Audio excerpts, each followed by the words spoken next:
आज की कहानी है माजी भाभी इतना महंगा सूट ले सकती हैं तो मैं क्यों नहीं।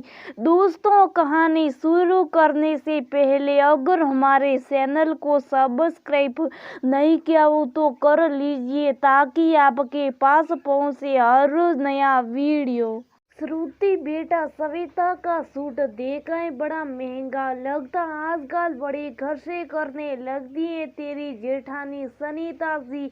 अपनी छोटी बहू श्रुति से बोलती, हाँ माँ जी दिखाया था भाभी ने, अच्छा है। जवाब में श्रुति बोली, जब इतना महंगा है तो अच्छा तो होगा ही। सनीता जी बोली, कोई नहीं माँ जी, जो उन्हें पसंद हो वही पहने। बात टालते हुए श्रुति ने कहा।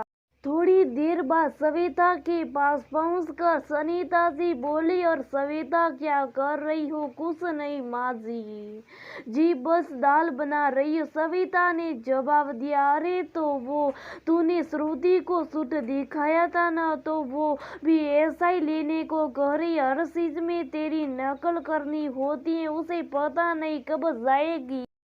उसकी ये आदत कर रही थी, जब भाभी इतना महंगा ले सकती है तो मैं क्यों नहीं। सनीता जी सविता से बोली, अब आप सोच रहे होंगे श्रुति ने तो ऐसा कुछ कहा ही नहीं, फिर सनीता जी ने झूठ क्यों बोला? तो सनीता जी की आदत है, वो अपनी दोनों बहुओं से एक दूसरे के बारे में इसी तरह से बढ़ा चढ़ा कर बोलती हैं। अपनी बहुओं का एक साथ उतना बैठना उन्हें पसंद नहीं है, इसलिए वो आए दिन ये सब करती रहती हैं।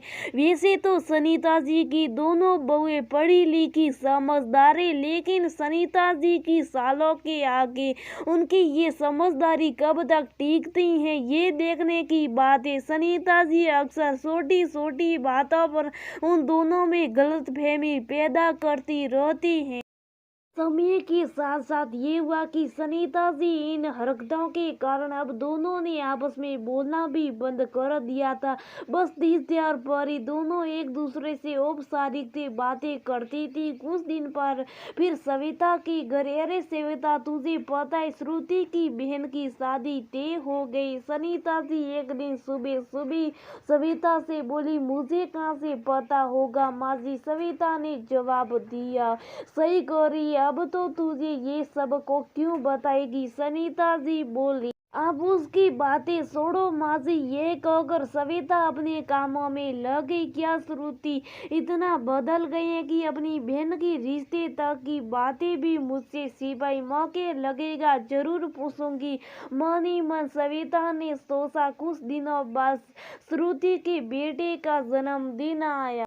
इसी कारण वन सविता को आने में देर हो गई। मौके का फायदा उठाते हुए सनीता जी श्रुति से बोली, अरे श्रुति, अब तो तू सारा काम अकेले करने की आदत डाल दे। सविता नहीं आने वाली तेरे पास, वो तो ये भी कह रही थी अब अपनी बहन के रिश्ते का मुझे बताया नहीं तो शादी में भी मुझे न बुलाए, और अगर बुलाएगी तो मैं नहीं आऊंगी। माँ जी, रिश्ते के बारे में तो भाभी को आज बताने वाली थी।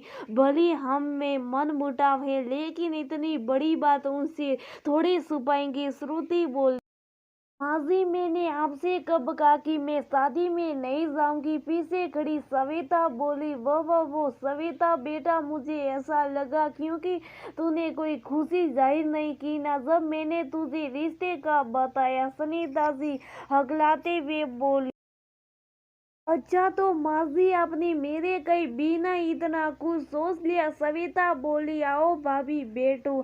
श्रुति बीच में ही बोली, माँ जी आप ये बातें इधर उधर करना बंद कर दो, इससे आपकी रिश्ते खराब हो रहे। सविता बोली, अपनी सास का ये झूठ पकड़ने के बाद श्रुति और सविता दोनों अपने बीच होने वाले मनमुटाव का कारण समझ गई और अपना आपसी रिश्ता संवार लिया। बहुओं की एकता देखकर सनीता जी खुद ही घुटने